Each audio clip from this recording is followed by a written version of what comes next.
Hello dear students, welcome back to online classes of My Educational Center. Today's topic is pronoun. आज हम pronoun topic read करेंगे. Previous topic हमने first parts of speech noun पे finish किया था. Then our next parts of speech topic is pronoun. Okay? So starting करते हैं बिना किसी देरी के.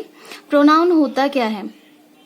As in our last topic parts of speech हमने ये समझा था कि प्रोनाउन ऐसे वर्ड होते हैं जो कि नाउन के प्लेस पे यूज होते हैं. Okay, so pronoun is a word used in a place of noun. Pronoun ऐसे शब्द होते हैं जो कि संज्ञा के स्थान पर प्रयोग होते हैं. इट डिनोट्स अ पर्सन और thing without giving the name. ये किसी भी पर्सन और थिंग को डिनोट करता है बिना उसके नेम को शो किए.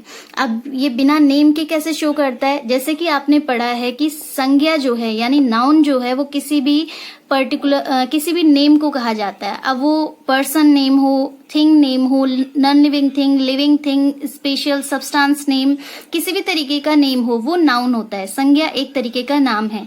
लेकिन प्रोनाउन संज्ञा के स्थान पे प्रयोग होने वाला शब्द है, यानी सर्वनाम संज्ञा के स्थान पे प्रयोग होने वाला शब्द है. इसमें कोई भी नाम नहीं आता. तो किस तरीके से शो करते हैं? फॉर एग्जाम्पल में समझते हैं. Rahul has a bicycle.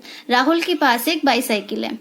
He rights it joyfully. मैंने आपको क्या कहा था कि जब भी हम कोई सेंटेंस लिखते हैं, नेक्स्ट टाइम जब उसी के बारे में कोई बात कर रहे होते हैं तो उसमें जितने भी नाउन प्लेस होते हैं उनकी जगह पे हम प्रोनाउन वर्ड यूज करते हैं, because noun bar bar repeat नहीं किए जाते. सो आप इस सेंटेंस में देख सकते हैं राहुल हैज अ बाइसाइकिल. इस सेंटेंस में राहुल भी एक नाउन है because it is a person name, and bicycle ये भी एक नेम है because it is a thing name. तो राहुल और बाइसाइकिल दोनों एक तरीके के नाउन है. नेक्स्ट टाइम जब हम इसी सेंटेंस के बारे में बात कर रहे हैं तो राहुल की जगह हमने वर्ड यूज किया ही और बाइसाइकिल की जगह वर्ड यूज किया it. Rahul has a bicycle. Rahul के पास एक बाइसाइकिल है. ही राइड्स इट जॉयफुली. वह उसे आनंद के साथ चलाता है या फिर आनंद के साथ उस पर सवारी करता है, खुशी के साथ बैठता है.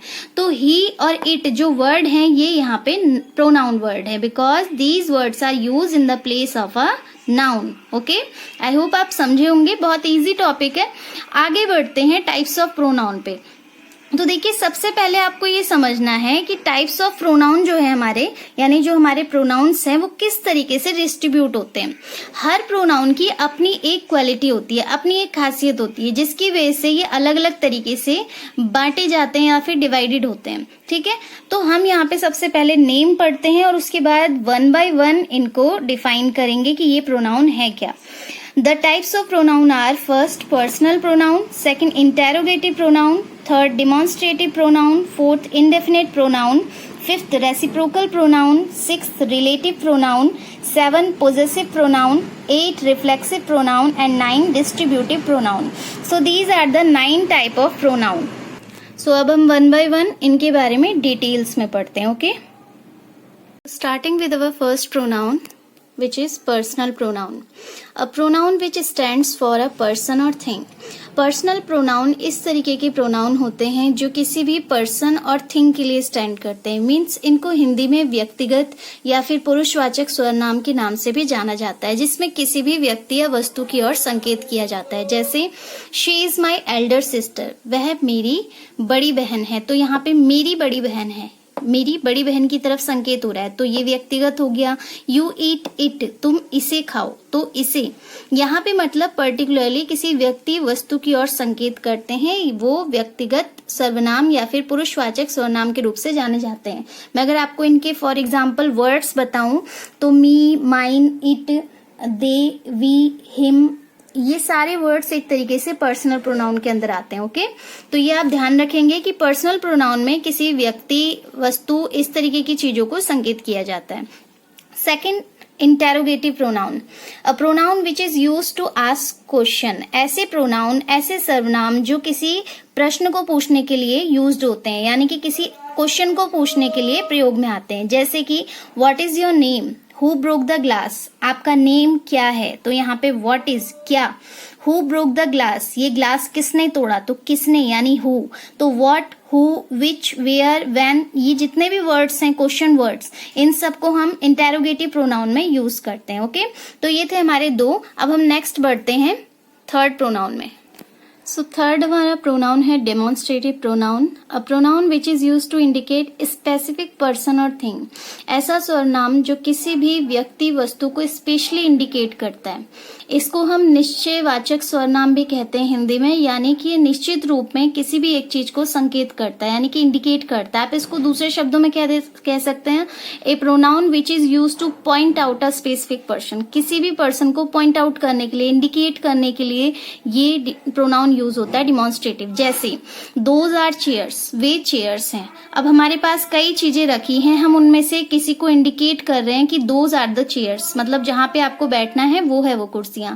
This is a ripe mango, हमारे पास बहुत सारे मैंगोज रखे हैं, उसमें से हमने किसी एक को हाथ में पकड़ा और कहा this is the ripe mango, ये एक पका हुआ आम है। तो हम स्पेशली एक थिंग को इंडिकेट करते हैं इनके जरिए। दिस, दैट, दीज, दोज, ये आपने ग्रामेटिकल वर्ड्स पहले भी पढ़े होंगे। तो किसी भी मतलब नियरेस्ट, फार थिंग या फिर हमारे आसपास जो चीजें हैं उनको हम जो पर्सनली इंडिकेट करते हैं किसी वर्ड से, वो प्रोनाउन वर्ड होता है डिमॉन्स्ट्रेटिव प्रोनाउन। ओके, नेक्स्ट है हमारा indefinite pronoun, a pronoun which is use to indicate a person और thing in general way, not using specially.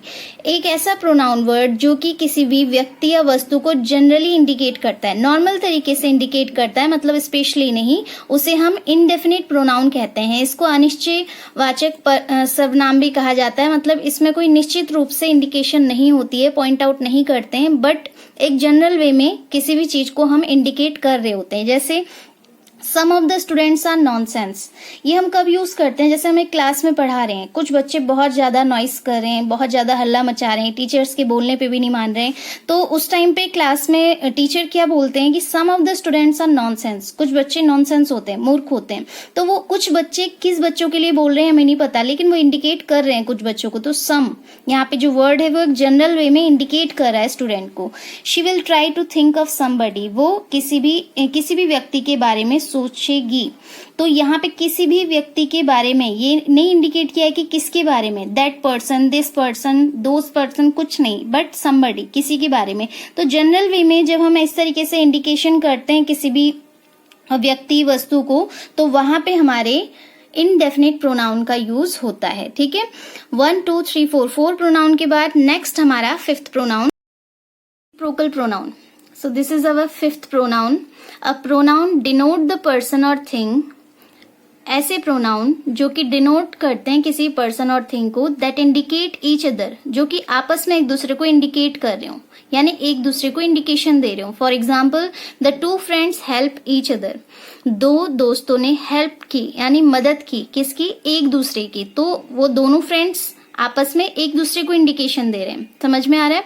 The cars were touching one another, वो जो car थी वो touch कर रही थी किसको? एक दूसरे को। तो ईच अदर, वन अनदर, ये जो वर्ड्स हैं ये एक दूसरे को इंडिकेशन दे रहे हैं। तो ऐसे प्रोनाउन जो शो करते हैं किसी भी पर्सन और थिंग को आपस में इंडिकेट करते हुए, वो हमारे रेसिप्रोकल प्रोनाउन कहलाते हैं। ठीक है, इनको हिंदी में पारस्परिक स्वरनाम के नाम से भी जाना जाता है, जो एक दूसरे को पर्सनली इंडिकेशन कर रहे हो। ठीक है, नेक्स्ट है रिलेटिव प्रोनाउन। सिमिलर है एक तरीके से, लेकिन थोड़ा सा अंतर हम इसमें देखते हैं। A pronoun which is used to join two sentences, ये एक तरीके से किसी भी दो सेंटेंस के बीच में एक रिलेशन देके उनको ज्वाइन करवाते हैं, यानी कि कोई से भी दो सेंटेंस को आपस में ज्वाइन करना किसी भी एक रिलेशन के थ्रू, यानी कुछ भी रिलेट करके बीच में आपस में जोड़ के उनको एक तरीके से रिलेट करके फिर उनका ज्वाइनिंग करके कॉम्बिनेशन दिखाना। जैसे ही सॉ अ गर्ल, उसने एक लड़की को देखा, हु वॉज स्लीपिंग, जो कि सो रही थी। तो ये तो हमारा एक सेंटेंस है, and was sleeping second sentence है, बट हु वॉज स्लीपिंग, जो कि सो रही थी। तो ये जो हु वर्ड है ये हमारा एक रिलेशन प्रोनाउन आ गया, यानी रिलेटिव प्रोनाउन आ गया, जो आपस में एक दूसरे को रिलेट कर रहा है, जुड़ा हुआ है एक दूसरे से।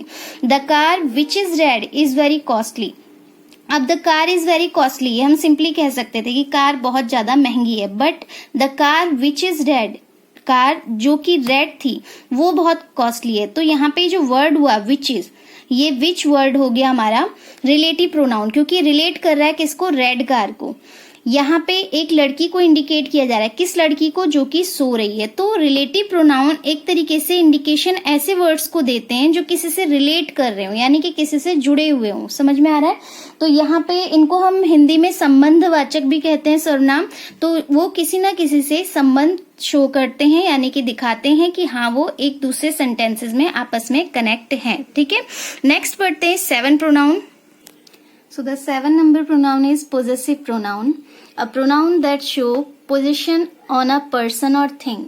एक ऐसा सर्वनाम यानी ऐसा प्रोनाउन जो कि किसी भी पर्सन और थिंग पे अपना पोजीशन दिखाता है। पोजीशन मीन्स क्या होता है? अधिकार जमाना, किसी भी चीज पे अपना एक तरीके से राइट वो करना कि ये थिंग मेरी है या फिर ये थिंग आपकी है।